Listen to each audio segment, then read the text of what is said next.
And then send me your phone, send me your number, all right? Can I email you the details? Yes, please. And I'll do it for you later today. All right? Paul. Bye. Speak to you soon, Dolly. Bye. Bye-bye. Good morning. Good morning. Your camera is not on. Sorry? Your camera. Don't worry, it'll come on in a Hoor minute. je niet? Nee, oké. Oh, ik heb geluid zacht, sorry. Where is it? Where is it? Wat zei je, Paul? Nee. Ik ga tegen Plancey dat zijn camera niet aan is. Oh ja, oké. En dan zet ik mijn geluid aan, want ik ben even bezig met Als heb je wel last van mijn getik. It should have been on. I don't understand why it's not on. I'm not into it. That's why. I'm not into it yet. Come on, get me in. Let me get into this. I should be into it. Ah, here we are. Here we are. I got it. Yes. Yeah. Okay. First of all, how are you? We'll have a holiday for the month of August. It means I can do a bit of work. Yes. Okay, and then we'll come back again. You're welcome back. Okay, thank you very much. I must tell you, I enjoy the preparation, and I enjoy actually meeting the people here because they're such lovely people that you've got. Yeah, and they love you. Some new people here today. No, okay, no, and they love you. Good morning, Mr. Solomon. I hope you'll enjoy this morning. Pinchas is a lovely Sedra, by the way. It's a smack. There's so much in it that you've got to think to yourself, where do you start? And all these things here, you've got to think, where are we starting it? Are we ready to begin, Mr. Jacobs? Yes, start. And when there come other people, they can come, and they're also on Facebook. Well, we'll catch up because there's quite a bit of Torah coming, because we're going to go dancing around today. In fact, the Sedra of Pinchas is probably the best and most worn out Sedra in the whole of the Torah. When you think about it, every Yom Tov, we take out the Sefer Torah for laning, for Yom Tov, Pesach, Shavuos, Sukkot, Rosh Hashanah, Yom Kippur. It's all got all the different carbonas that's there. You've got Rosh Chodesh. It's a machaya. It's a lovely, lovely Sedra. But the question is, if you look at them all, where does it begin? The carbonas doesn't begin with Pesach, with Shavuos. The carbonas begins, believe it or not, with the Korban Tomid, that the regular daily sacrifice that was brought in the morning and in the evening. Yeah, and this is a question there straight away. Why is it? And I'm jumping there now because we'll go back to Pinchas in a minute and to Moshe, but let's deal with this first. The question is, why has the Torah pushed in the regular sacrifices, the daily sacrifices, when we're talking about all the Yomim Tovim? It's got nothing to do with Yom Tov. Okay, that's the question which I ask. And the answer is as follows. Now, beg your pardon, the second question, which I'll ask you now, is, we bring a Korban morning and evening. Why don't you bring it together? Save time. It'd be nice if you want to bring it in the morning for two, or bring it in. It's almost like saying you've got to take two tablets, but you'll take them together. So nothing wrong with that. If the doctor says it's okay, so why not? And so that's the questions I want to start off with the Korban Tomid. The answer is maybe oversimplified. Where does the Korban Tomid start from, and where did it come from? The Korban Tomid was a reward for Avraham and Yitzchak because of the Akedah. They gave their life, and if you remember, the animal that was brought in as sacrifice, so it was brought for them, the morning, and but the two people, Avram and Yitzchak, were doing this Akedah. Remember, they're both in it together. Avram was prepared to sacrifice his son. Yitzchak was prepared to give up his life. An amazing situation here, because Ayes said, where is the animal? He said to Yitzchak, asked his father, he says, God will provide. It's almost like saying, when a poor kid is hungry today, and they say, where is breakfast? God will provide. Now, Avram knew God was going to provide. We've got to have that betochen. And then, Hashem, there's so many stories where HaKadosh Baruch Hu actually does provide for us. So the question is, why is it that we put it in for the Yom Tov? I want to tell you, Yom Tov is a day of celebration. Something special happened on that day. Pesach, we celebrate the exodus from Egypt. So therefore, we have something to celebrate. Shavuos is Matan Torah. Again, we've got something to celebrate. It's called Chag, celebrations. Sukkot is a celebration. Believe it or not, even Rosh Hashanah, Yom Kippur are a celebration, but that comes in a different Yom Tov as well. It's an amazing thing, that these Yomim Tovim are all days of celebration and days when HaKadosh Baruch Hu did something very special and outstanding for each and every one of us. The Exodus, the 10 plagues and the crossing of the Red Sea. I mean, the Nisim v'Niflos, the miracles, the wonders that took place on those Yomim Tovim.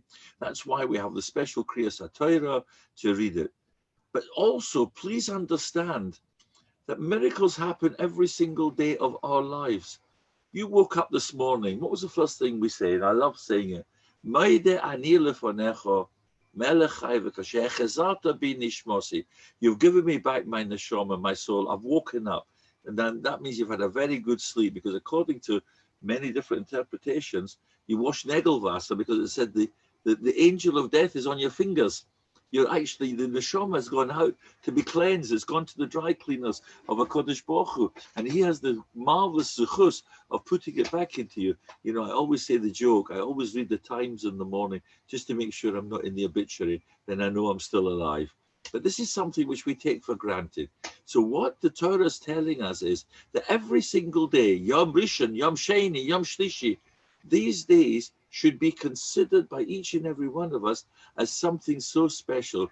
As now, I'm going to tell you, I think I mentioned this. Why is it? You know, it says in the Gemara that you can say Ashrei. Yeah, Ashrei you can say as often as you like. We say Ashrei 3 times a day. You got Shachris twice, Mincha once. But if you can Hallel, you can only say it to represent a miracle. And if you say Hallel every day, then you are considered to be as somebody who's abhorrent, somebody who doesn't have any faith, any emunah in a Kodesh Baruch Hu. But you notice something. What is a shira? Oz Yoshir Moshe is a miracle. And where do we say it? We say it every single day. So how come we're allowed not to be called a Megadef, somebody who's going against the Kodesh Baruch Hu, but here we say it every single day? How come you're allowed to say it? And the answer is very beautiful. What it's doing is, if you know where it's put, you have the Psuke de Zimra, all the nature, every single day. You started off with the brachas in the morning. You remember, what is the mundane things we say? God, you gave us back our hearing, you gave us back our sight, you gave us back our clothes. You know, interesting. You've got to look at these as positive. Because, you know, the clothes that you wear today are not the same clothes as you wore yesterday. You can wear the same suit, but it's not the same suit. You've got to understand that and appreciate this. That suit that you are wearing is a day older than it was yesterday. It's not the same one. If you wear a cardigan every day, all of a sudden it gets a hole in it. It's a different cardigan, because the Kodesh Baruch Hu has recreated it for you. And you're thanking Kodesh Baruch Hu for every single thing that happens. When you can say in the morning, you can see. Do you know something? My wife was talking to me about this. How is it possible that you can turn around and you thank God for seeing and for hearing? Because, you know, even a blind person sees. A blind person can see in a different way to we do. I've got friends of mine who are more, they can come into a room. They can tell that somebody's in that room. I can't. If I go in blindfolded, I wouldn't know. There's some inner sense that they've been given, and therefore it's so important. So please, while we're talking about the brachas in the morning and thanking HaKadosh Baruch Hu, we say 3 brachas which people don't like. The ladies don't like Shalom Asani Isha. Thank you, God, you didn't make me a woman. But let me tell you, young ladies who are listening here, I'm thankful. If I had to have every second child, it would have stopped at 1. Believe me, I tell you something, the Nisim v'Niflos, and you think I need the tzoros of Taras HaMishpacha and all the things that you go through, and then go through all the different stages of your life. I don't need that.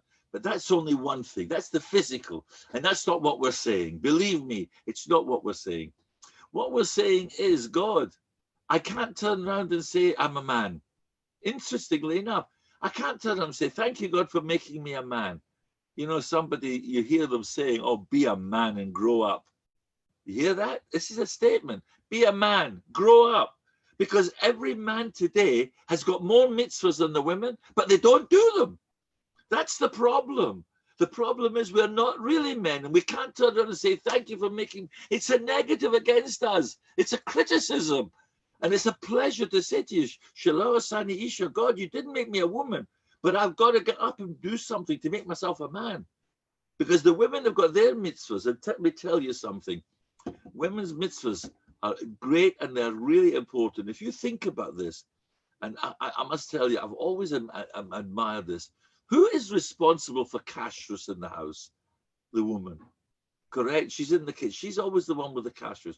Who is responsible for family purity? It's the woman. Who is responsible for the hospitality? It's the woman. You tell me something. Look at Eishes Chayil.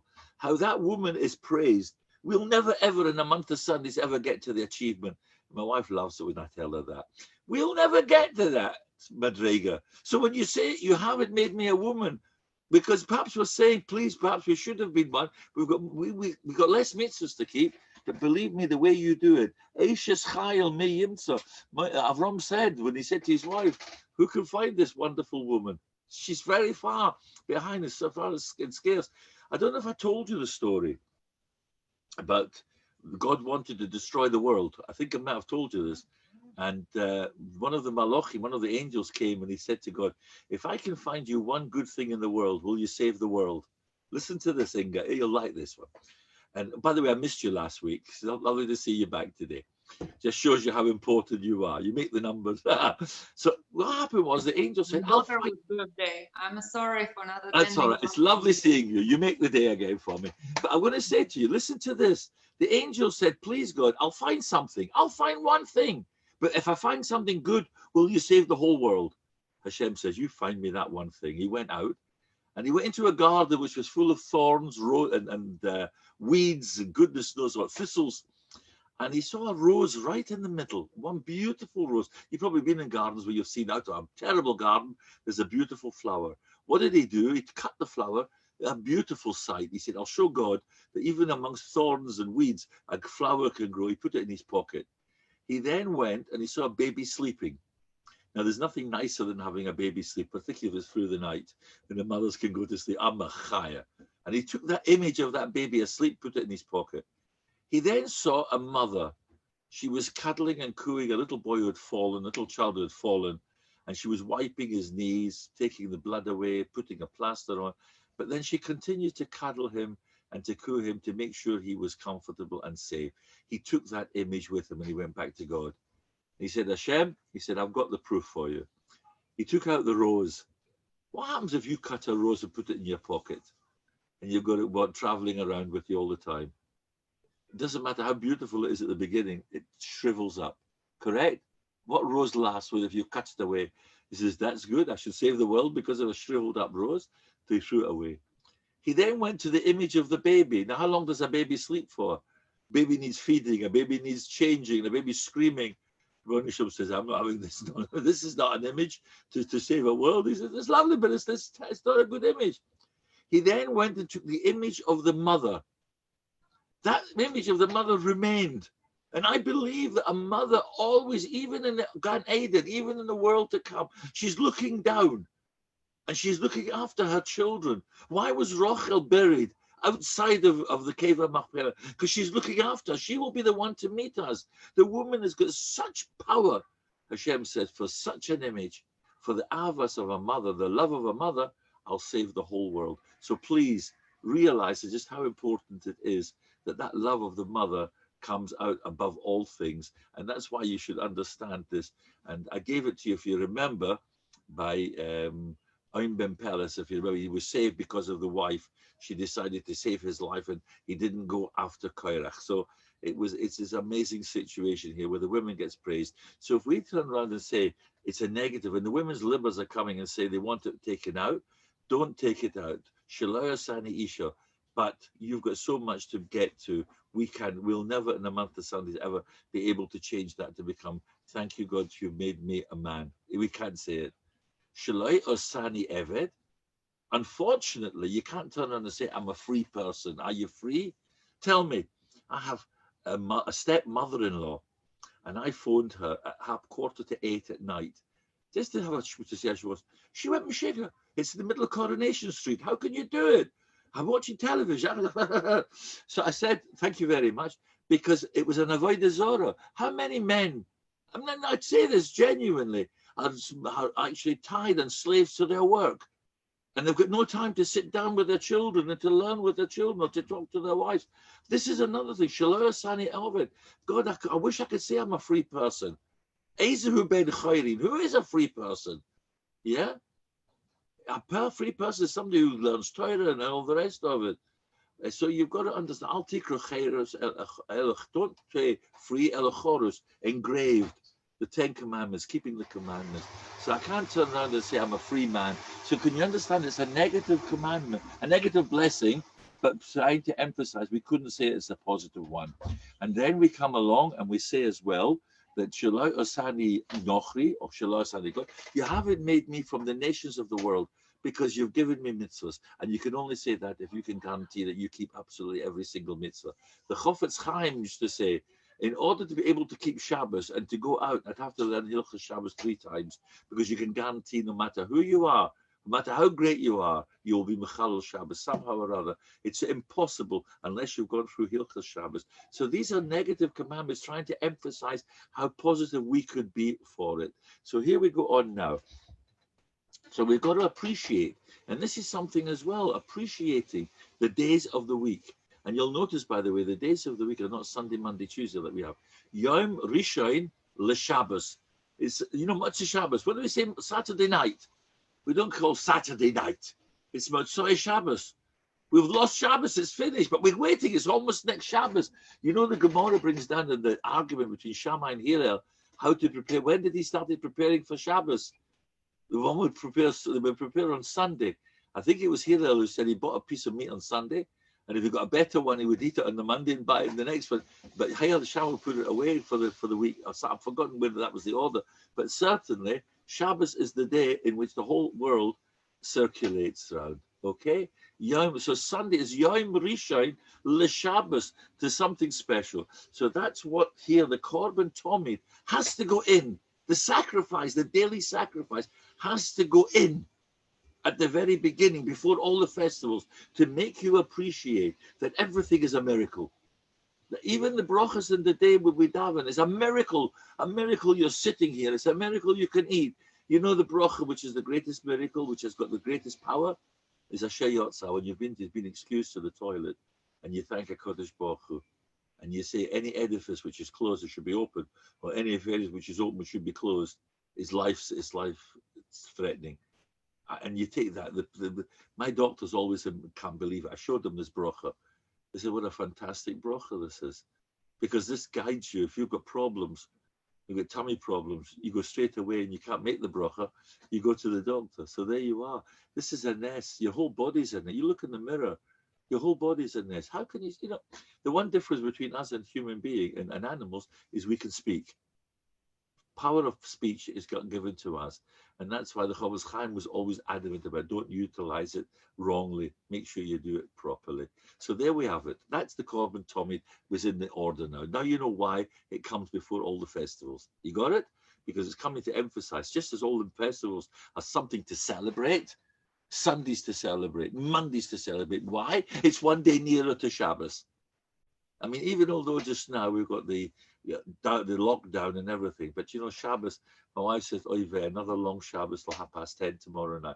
But something, what a machaya it is.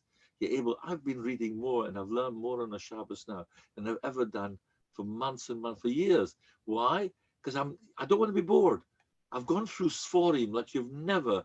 I bought new Sforim. I'm going through, the Shimshon, the Zera Shimshon there, by the segula, which I'm learning for each and every one of us, for health, for happiness, for gesund, and all the rest of it. A bracha which you think about people specially for shidduchim and everything, and it works because he's got proof of hundreds and hundreds of cases. Shidduchim, whatever you want, I'm davening for all of you on this, and that's why I like to keep quoting the Zera Shimshon for you all. So you see, it gives an opportunity to utilize. And today, I mean, even now, you can't go out, you've got to stay at home, so make the most of the time. In school, my kids go to school. They go to school at home. My grandchildren have done it. They put a timetable, and I could only phone them during break time. You understand? Because they've got a Seder. And that's why we should have a Seder in everything that we are doing in our lives should be in an order. Now, the question is, why do we do it in the morning and then in the evening? Well, that's very simple. You know, when you're young, we've got something which we haven't got when we're old. And when we're old, we've got something which we haven't got when we're young. When you're young, you've got energy. You've got excitement. But when you're old, you've got knowledge. You might not have the same koyach, but just much more knowledgeable than you were when you were young. So here we go, and you see this is here. You know, it's when Moshe Rabbeinu was asked by Pharaoh, Binu Reinu, Uviskeinenu Nele, with our young and with our old we will go. And I interpret this to mean as follows: Binu Reinu, what we learn in our youth, Nele, we will take it, Biskuneinu, into our old age. And it's never too late. Whether you're young and you've missed out on it, you've always got your age to get you back in on track. Always. But always remember that in the morning you've got youth, but not got the koyach. You've got, I beg your pardon, in the morning you've got youth and koyach and zealousness, but in the evening you've got the knowledge, you've got the understanding, the bino, the das. And you know what it means? You've been to the University of Life. I think that's the best way to describe it. We've got the University of Life, and we're able to turn around and say, when I was young, you know, it's an amazing thing. That's what we tell our children today. When I was young and my father told me to do something, I would jump. And if my father said jump, I would say how high. Today, the kids turn around and say, why should I do it yourself? It's an interesting thing, this. Why is it kibbud over aim is put into the 10 Commandments? It's because too many children have got the attitude. And I'll tell you this as a fact. They've got the attitude, I didn't ask to be born. You've heard that?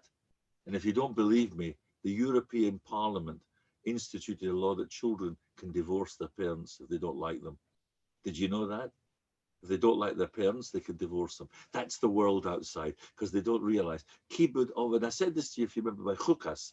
You remember I said that everything is a statute. Even laws which you should take as common sense should be kept because you don't understand the reason.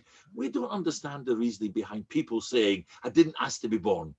But they do say it. It's a fact of life. I've got to learn from people who've said this to me. I don't want my parents.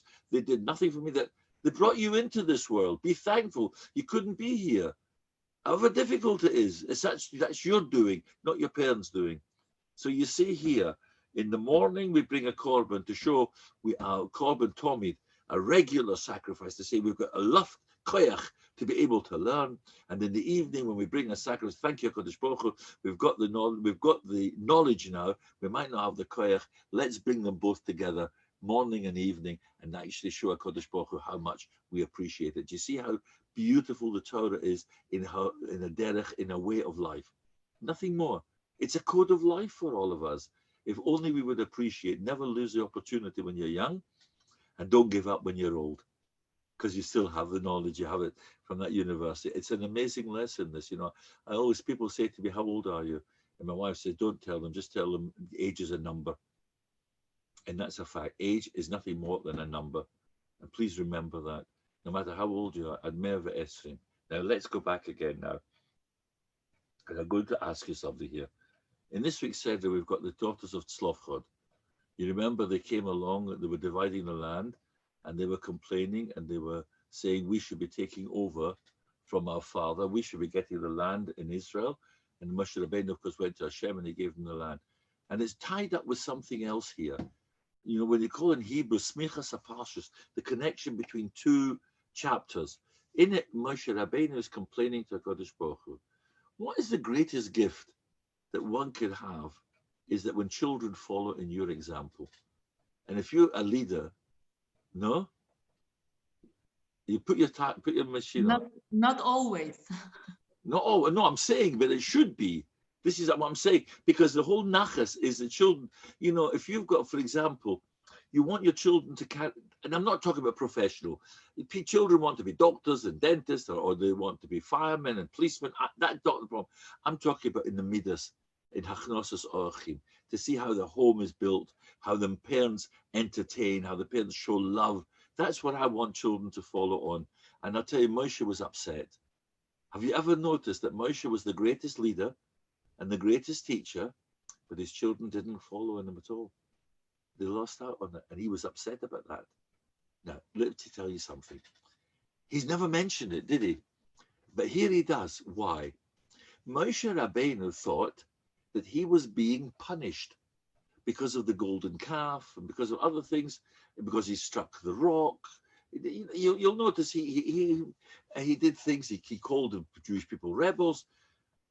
Moshe Rabbeinu never thought he was a guilty party, and because of that, he was being punished that his children would never ever take over from him. Slofchad's father misbehaved. He was Mechalel Shabbos. You remember? He was the one who went out in order to teach Shabbos to the Jewish people, and his daughters were forgiven. Nothing to do. They weren't punished for his sins. So Moshe Rabbeinu realized, my children can take over from me because I'm not being punished. That was the only time he could ever be told, but he would be told, they ain't taking over from you, which was a pity, but he could only ask for it now when he realized he was not being punished. It was not a guilt, his problem, it was their problem. Okay? Now, let's take it a bit further now. So here we see now Moshe Rabbeinu, somebody asked the question. The whole Sedra is called Pinchas, correct? Now let's look at Pinchas here. Pinchas did something which was rather scary and frightening. He took a spear and threw it through the Midianite lady together with the prince of Israel. And it says there, Bekana is Kinos. He became, God said he was a zealot for my zealousness. You right? Now, I'll ask you a very interesting question. Here was a prince misbehaving in public with his woman, and unfortunately, this is what the Midianites were doing. You know, when Balaam wanted to curse the Jewish people, he couldn't do it. So what did he do? He said, the only way you're going to do it is get immorality out. Let them be immoral, and HaKadosh Baruch Hu will punish them for the immorality. So this is already the very, very beginning. By the way, did you know, and just it's interesting because I always think of other things when you come to it. It was Ammon, v'lo Ammonis, Moab, v'lo Moavis. We were allowed to marry a Moabite woman. Who was the most famous Moabite woman? Ruth. And yet why were we allowed to do it? Interestingly, because they were not punished, because it says there in the Torah, they didn't come over and offer us water and bread and water. Now, I'll ask you a question about this. Did they need the bread and the water? They had plenty of food. They had manna. They had everything they had. So why would they be punished? And the answer is that they did not show them hachnosus orchim. You know, who was Moab, Ammon and Moab? Who was to Lot? It was Lot's two children, correct? It was Lot's two sons. And Lot learned the midah of chesed from his uncle. It was something, if you've got a good midah, a good measure, a good characteristic, and you don't use it, you'll get punished for it. Did you know that? If you've been brought up in a home where it's beautiful, I mean, at the moment, I want to tell you, which is rather scary, because Chazonim are not allowed to sing in shul at the moment. Did you know that? They wear a mask. They're the only ones who can actually speak, not sing, because apparently this germ that's coming out, when you're singing, will put all saliva comes flying out from you. But if it wasn't for that, and they didn't sing in a good voice, Rambam says they'll get punished for not doing it, for not singing. If you can give a shiur and you don't give one, you'll get punished for doing it because you've capabilities, you're preventing it. If you're a doctor and you don't cure somebody, you get yourself into big trouble for that. So here, it said that they had this midah, this quality of hachnosus orchim, and they didn't use it. All they had to do was to offer the Jewish people food and water. But the women were not expected. What woman goes to the army, goes down to the army and entertains the soldiers? I said it was a woman of ill repute. But the women were not punished because they didn't go. You understand how HaKadosh Baruch Hu thinks about this? Your place is at home. Your place is tznius. It's modesty, humility, not to run to the army, to the soldiers, because that's the last thing HaKadosh Baruch Hu wants from you. So here we've got as follows. As long as you remember that it was an Ammonite woman, a Moabite woman, who was killed by Pinchas. Now we go to the question. Who should have dealt with them, Zimri and Cosby? Who should have dealt with it? Who do you think was responsible for the Jewish people who should have taken the law into his hands and dealt with it? Moshe Rabbeinu. Moses should have gone up and dealt with it. Why did Pinchas do it? Pinchas come out of all the blue? Moshe should have come along and he should have said, this is not on, and he should have gone and he should have dealt with it. So why didn't he? The answer is very, very pure, beautiful. Who did the first 3 plagues? Who was it who did Dom, Tzfadea, and Kidim? Who caused it? Who did it? It wasn't Moshe. Who took the stick and hit the water? The Nile. Aaron. That was Dom. Who hit the water for the frogs? Aaron. Who hit the sand outside? Aaron. Why? Because the water saved Moshe's life. Correct? He was put in a basket and didn't drown. And he couldn't hit the water because this is what's called in Hebrew hakoras hatoiv, an appreciation. And he couldn't do it. He could not say hit the water, whatever the reason. He said, I can't go and punish the water to turn it into blood. It's a punishment for the water. You're punishing it. The frogs, I don't want to do it. Kinim, where did the sand, what did the earth do for Moshe? He hid the Egyptian that he killed. He covered him over with the sand. So how could he hit the sand that saved him as well, that covered over his sin? In other words, even inanimate objects, you have to show this, again, this hakoras hatoiv, an act of appreciation. Okay? Now, let's go and think to you. If you're a Sephardi, and if you drop a piece of bread, what do? The Sephardim do this very often, and it's a fact. They kiss the bread because it's a gift to HaKadosh Baruch Hu, and you don't waste the bread, you kiss it. They've got a habit, I don't know why, we never throw bread. You're not allowed to throw. It's HaKadosh Baruch Hu. He gave us the bread for, it's lechem, we show appreciation to the bread that it gives us life. Lechem is our life support. Now, here we have it. Moshe Rabbeinu ran away from Egypt. Where did he go? Who did he go and visit? Midian. He went to Midian. Who took him in? The priest, Yisrael. Who did he marry? He married the daughter of Yisrael. Who was she? She was a Midian. Could he show a hakoras hatoiv? Could he kill a Midianite woman after having received love and appreciation and the hakoras hatoiv from Yisrael and his family? Could he now go and take a spear and kill them? That's why Pinchas. Do you hear that? It's a message. I'm telling you, it's a tremendous message, this, which we have to learn in everything that we do. So now we see that Moshe Rabbeinu was a measure for measure. He was showing that his conduct was such. He did not want to damage the relationship which he had with Midian, and that's why Pinchas did it. Now let's go a look at Pinchas now. Pinchas ben Elazar ben Aaron a Kohen. Well, he wasn't at that time a Kohen. He was a nothing. That's what they shouted. By the way, Pinchas ben Elazar ben Aharon HaKohen. He was the son of Elazar, the son of Aaron the Kohen. Why is it going on to give him the whole pedigree? Because people were turning around and saying, do you know who he is? Look who he is. Who was his father-in-law? Who was his? Pinchas ben Elazar ben Aaron HaKohen. He came, he said, Pinchas was here. They were coming along and they were saying, trying to imagine him as Aaron, and he was a good yichus. What was important about the yichus? They could turn around and say, how could a man, a nobody like Pinchas come along and behave the way he did as a zealot? That's not the way we behave. So it comes and emphasizes his grandfather was Aaron. What was so special about Aaron? You know the story about Aaron, where he used to go family counseling. Did you know about it? And I'm not sure if it was Aaron or whether this was one of the Gedolim, but there's a story, it's a beautiful story, where it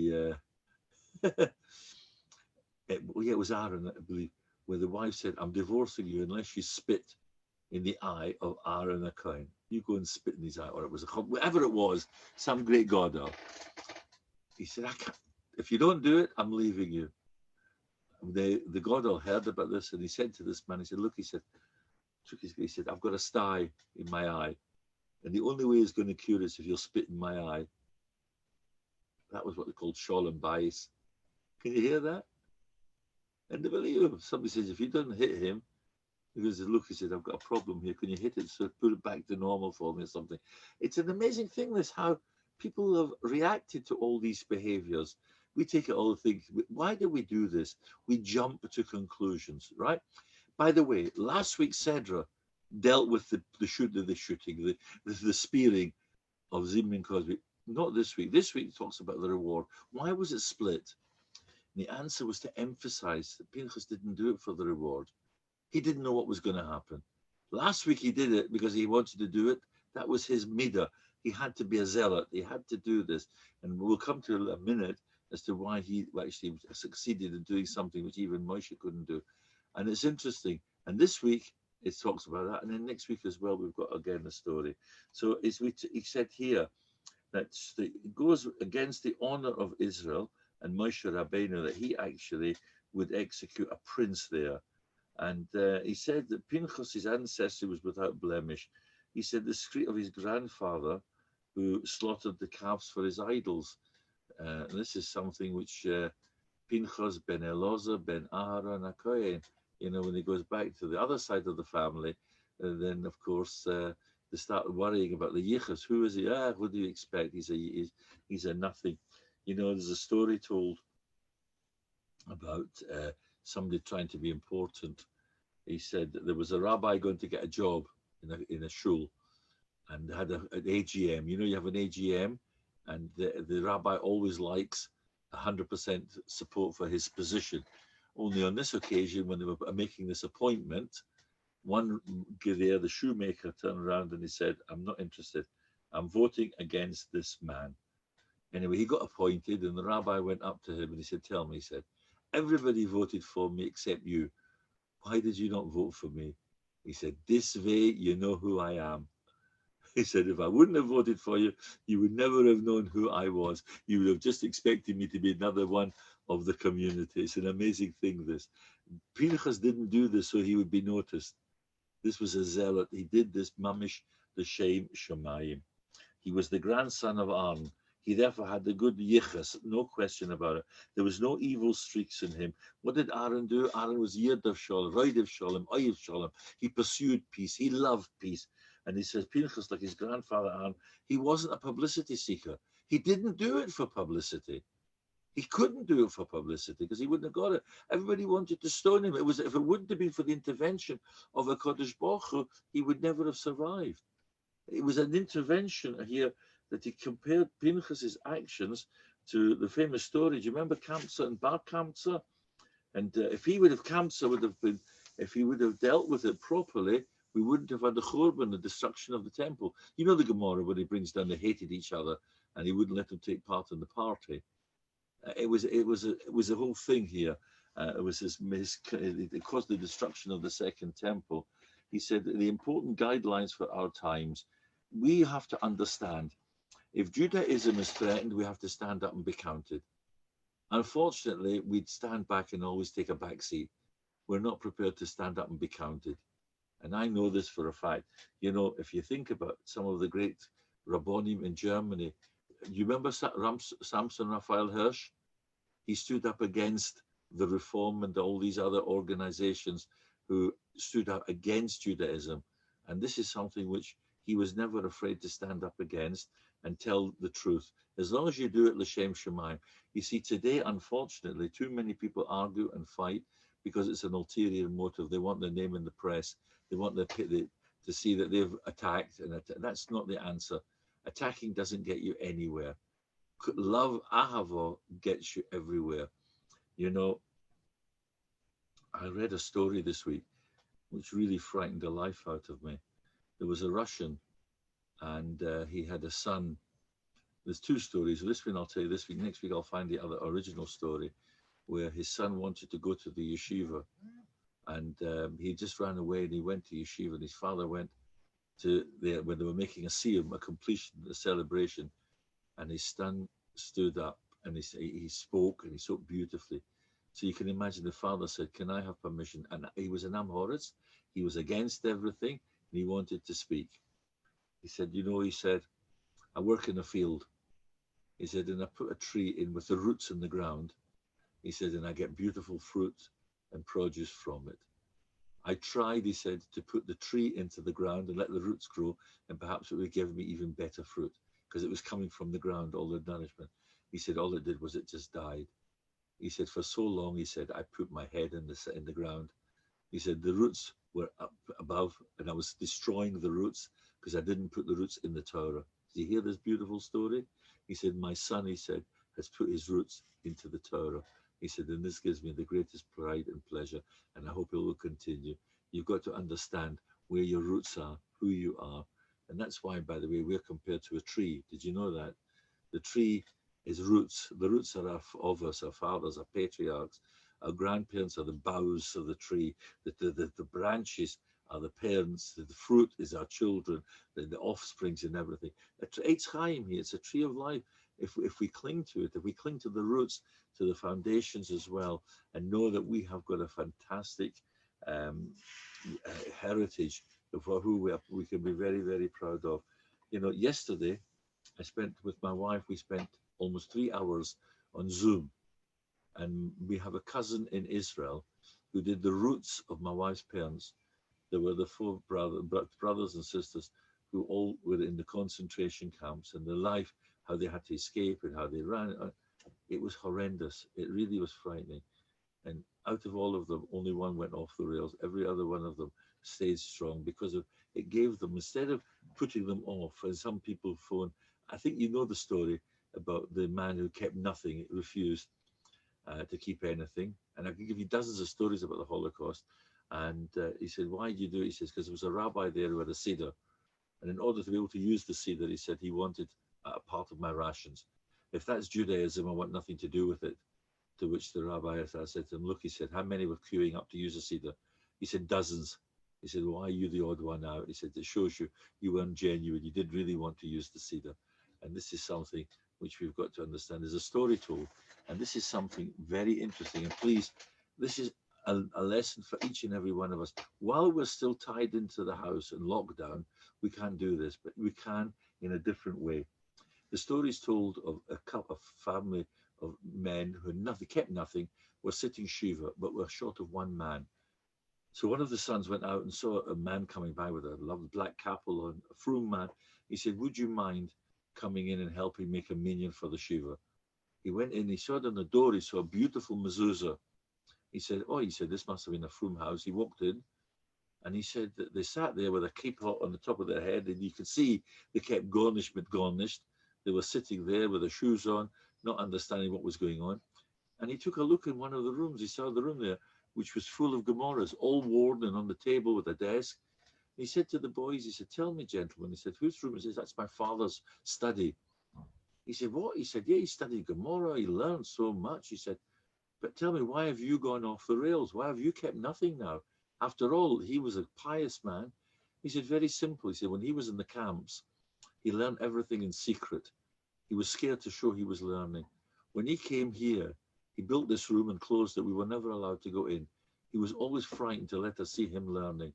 We never saw how he was keeping his religion. And if we grow up not knowing what was going on, what do you expect from us? There's nothing to keep." This is the message we've got to show. We've got to live our Judaism. Judaism, they say it's got to be on your sleeve. We've got to show we're proud of being Jewish in the way we dress. Tznius, modesty. We put a mezuzah on the door. We're not scared. In fact, at Pesach time, where did they put the blood from the Korban Pesach? It was in the inside of the house, not on the outside. That was the miracle. And they was even scared to do that. Alabashka on the top, nothing to do with mezuzah. Mezuzah goes on the outside. The blood from the korban, the sacrifice, went on the inside. And God went past by. It was a test, not the blood. The test was to take the animals on the Shabbos in front and parade their God and say, "You're going to kill it." Can you imagine? Can you imagine carrying a cross with Jesus on it and walking down the road? "Where are you going?" "I'm going to the tip." I could just, that happened, by the way, in our shul. We were taking, when we bought the church, we took the cross off, and we took it, one of the members took it, he was taking it to another church. People were watching him, like the Yoshua was carrying it on his shoulder. He said to everybody, I've got a cross to bear. So he was carrying, but he said, I'm proud of it. I'm taking it and giving it back to them, but I'll keep my religion. And this is something very, very special. Pinchas was showing us never ever to be afraid of what we stood for and what we stand for. So here we've got now, here we have Pinchas. He was the grandson of Aaron. And Moshe Rabbeinu couldn't do it because he had to show his Akoros Atoiv. So here we got, it goes in here so beautifully. And the whole idea of the Sedra is to teach us, if you see something is wrong, stand up and speak up, but do it in a way. You know, when it says, you shall surely rebuke your neighbor, your friend. There's a way of doing it. You don't go up to somebody and say, what the heck are you doing? Can I talk to you for a couple of minutes? Would you mind me? I hope you don't mind. I have to get this off my chest. If you know they're not going to listen, don't say anything, because you'll do more damage. They'll do it lahachis. But if you know they'll listen and you can do it in a nice way, then you know it's with kashrus. I always found that, my wife always found it. So how do you make somebody keep kosher? She always invited them to our house for dinner. And she could show you what you can make out of kashrus. And she would send them in a lovely recipe. She'd say, this is 100% kosher, enjoy it. And they would want the recipe, where they bought it, where they got it, how they made it. You do it li'at, you know, bittle by bittle by bittle. Unfortunately, today we expect magic wands, and it doesn't work. So here we've got this week's Seder. Pinchas is coming along, and I can tell you there's a lot of work. Now, Moshe Rabbeinu was, if you remember, it was with the spies. Unfortunately, he didn't cure it. It was always brought up and remarked about this, and therefore, when they came back, they had to still live for 40 years in the desert. So Moshe, while he prayed for them, didn't succeed in getting teshuvah for the whole of the Jewish people. Whereas we find as well, the second thing as well, by the golden calf, it was always brought up. I forgive you then, I'll forgive you now, sort of thing. But by Pinchas, it was a clean slate. All the descendants of the prince and that there were clean slate. He cleared the slate for them by killing them. It wiped the slate clean. It was not a case of carrying it on. It's not mentioned again. They're finished. You understand the difference here. Moshe did something, but he only did it for that time. It was carried on. It's a very deep thought, this. Whereas Pinchas did something, because anybody who's immoral gets what's called chorus, cut off. It gets completely cut off. It means an early death. Not immediately, but it's an early death. Whereas here, because he did this punishment, he was punished. God didn't have to give him the early death. If his children, his grandchildren could carry on and become leaders in the community, that's why Pinchas was given kahuna, priesthood, because priesthood represents shalom. Again, you'll notice over the weeks I've spoken about shalom, shalom, shalom, shalom al Yisrael, because I believe one of the greatest threats to Klal Yisrael is there is no peace. There is too much fighting, infighting, and segregation. You know, when the Jewish people were in, and I did this with you, when the Jewish people were in the wilderness, they all had flags which they stood under, and they all had their own encampment, which kept them together, but it kept the unity of the Jewish people because they were all under their own camp, under their own leadership. Today, it's all a bilbo, it's a mixture. We've got to learn to understand what's going on, and therefore, shalom, we've got to learn how to live in peace. But the most important thing of peace is, and I tell you this, and I say this with all the greatest of sincerity, peace is not living to peace with your neighbor. You want to talk to them, you don't want to talk to them. Peace is peace with living with yourself. Are you at peace with yourself? I had the tragedy this week of a police officer whose brother, unfortunately, was not at peace with himself and committed suicide. And it's very difficult to try and get him to let him learn peace with himself. And I've told you how you do that is by liking yourself. And if you don't like something, change it, correct it. It's not a big deal, because everybody's good. I promise you, everybody's got something special about them. You know, al tistakel bekan. Don't look at the exterior, look at the inside of a person. I've seen many, many people, you know, and it's interesting. Now, I shouldn't be doing this in a shir, but Britain's Got Talent, you know, that's that one where they come on. I always watch the judges. I've watched a couple of these things where a woman or a man who looks absolutely stupid come on, and all of a sudden the judges are, oh, they're laughing and joking before, because you know something, how have they judged them? What they saw. They've not judged what the capabilities were. And when they hear what the capabilities were, it changes the whole attitude completely. Don't look at the exterior. Look at what that person has got to offer. That's a message, I think, as well today. We have to learn how to live. Because, you know, we still have the Midianites, people still trying to destroy us with immorality and telling us Shabbos. You know, the greatest danger today here now is the Zoom. There are many parts of our so-called religion are saying we'll have Friday night davening, not before Shabbos, but they'll have it on Shabbos because you can't come to shul, so we'll do it on shul. You can't do that. It's better you daven. I told you, better daven at home on your own and daven slowly, daven properly, rather than be mechal Shabbos because you're not gaining anything. I can't answer Amen on the television. I can't answer the brachas. I can't do kedusha from you. I'm just watching a film. Would you watch television on Shabbos? No. So why are you doing it there? So here Pinchas is telling us, be kanoim, stand up for what you believe in. It's a beautiful sedra. Again, let's go through it very quickly and you will see. Be thankful. If you see a person is doing something for good, he says you don't jump to conclusions, he's a publicity seeker. That's what people do today. You know, if I don't like the shul, this is it today. Unfortunately, it's wrong, but they do it. I don't like your shul, I'll become president of my own shul. I'll open another building, I'll open another shul, I'll open another this and that.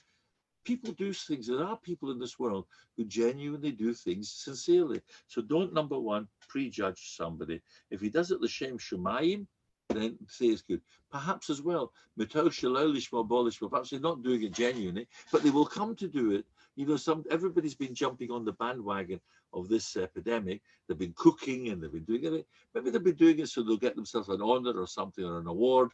But perhaps while they're doing that, they will realize they're doing something good. So with the fact that they did it for an ulterior motive comes on. That's number two. So Pinchas had the right motive. And we should never dissuade or discourage anyone for leadership if he is Mekana HaKadosh Baruch Hu, if he's a zealot. And we have these zealots in the shul as well. You know, these people go up to you and say, I hate it. But they're the zealots. They don't want you to talk. They're right. And another thing as well, by the way, don't do this in shul. This has been causing trouble. You don't take a telephone, your mobile phone, and you don't take your mobile phone in shul and say, I'm davening, and you're reading your letters. So be honest with yourself as well. It's all from this week's Sedra. Pinchas was honest. Pinchas was a true judge of everything. And he said, we should join him with our enthusiasm. And you know something? Just like Pinchas, we'll also receive the Prisi Shalom. We'll also, because we'll be able to live with ourselves. If we do something genuine for the community, and we know we're genuine, you can live with yourself. If you don't do something, and you should have done it, can you live? You know, say, I can't live with myself. I shouldn't have done that. Have you ever heard that expression? I can't live with myself. That's all it's all about.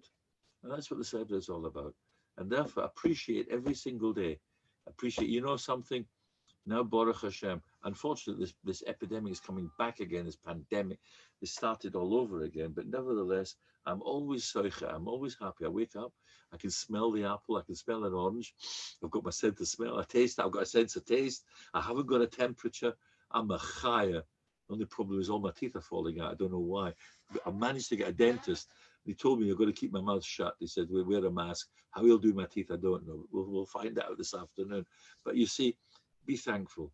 Thankful to say today's Erev Shabbos. Be thankful that Shabbos Kodesh. Be thankful it's Yom Rishon, Yom Sheni. Be thankful that bring a korban Tommy in the morning. Be thankful for our youth.